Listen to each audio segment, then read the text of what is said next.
I am dry bones.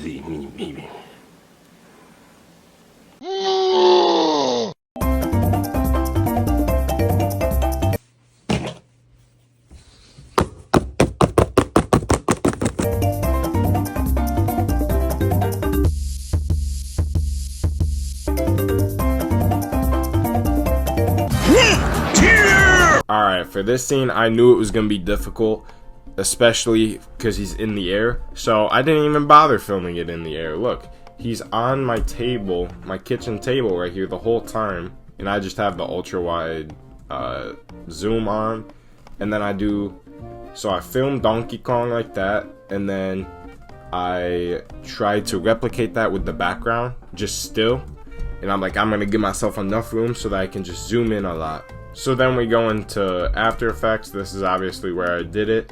Here are my layers. We got this layer is just Donkey Kong. I rotoscoped him out. And then we got blurry Donkey Kong to give him the effect of going fast, which it just barely pokes out beyond him, but it adds a little layer to it.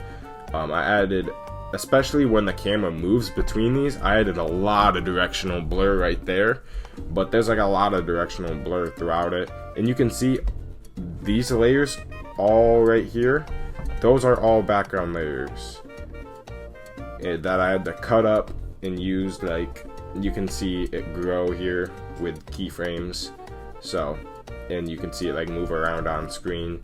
But yeah, I just did a lot of editing there and a lot of zooming in and a lot of blurring to make it look very nice.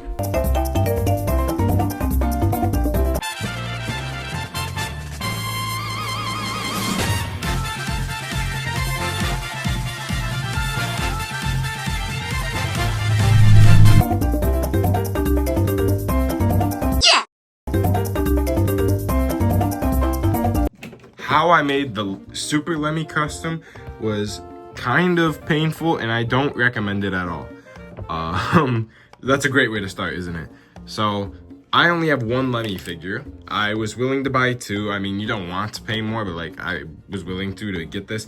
But the thing is, I don't have a buff body like this. This is my brother's figure. I don't have one of these. And it's like 40 bucks, and for my time frame, I didn't want to wait for it to arrive. So I was like, I'll figure out what to do with this, just attaching the head, because I can't permanently change my brother's figure. And I tried a lot of methods that sucked, so I finally landed on using a Lego staff piece. I cut it off at the exact spot I need it to, and you just put that in there and set the head on top. It's not very stable, because I also used some putty. I filled his entire head hole with putty, and then I'd put the staff in there, and then to be nice and secure, which I don't wanna, cause it leaves a mess, like it sticks in there, so I don't wanna really do that. So I do that, stick that on, and then it would be kind of stable there. It really wasn't that stable, even doing this. It was kind of a pain to animate with. So then I would do that, and I would put putty on the back of his head to help extra stabilize it, which right now it's kind of doing a good job even without the stick. But like, over time it would start to fall, even with the stick in place, everything. Like, it's not very stable. Putty is not the most stable, so I definitely would recommend to just pay the extra. But if you can't pay the extra and you're willing to go through a much worse process to make a custom, because also it'd be really cool to just keep this like on a shelf or something, to just have Lemmy sitting there like that, but I sadly can't. And also for the putty, you can kind of see it in some of the scenes, like right here and there. And then for how I did Donkey Kong's expressions, it was all digitally, obviously, to make it look good. But what I would do, I'm gonna probably put some footage up after this of what it looked like.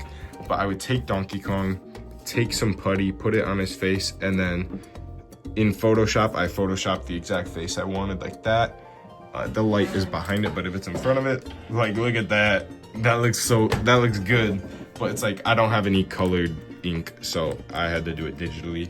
But I still had to Photoshop and cut it out, so it's cool. I have a couple of them, like that one too. But those are the only two I did, I think. The other ones I just did digitally without even having those for reference.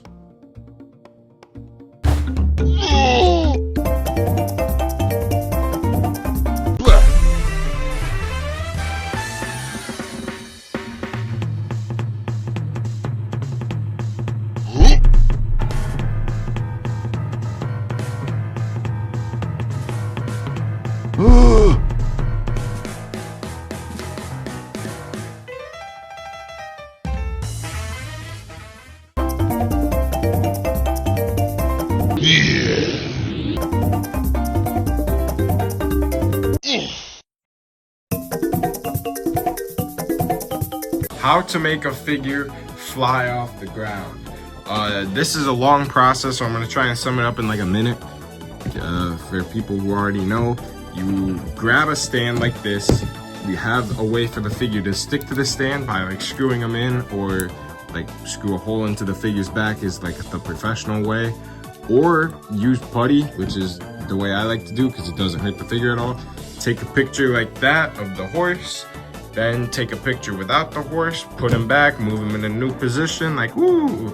And then if the camera's moving, take a picture of that new position, and then you layer them in editing software and remove the stand with like an eraser tool or something. And then he's like doing his thing, yeah!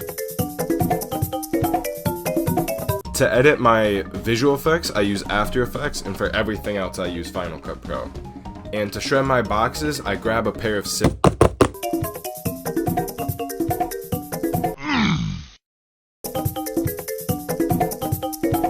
Yes, it was.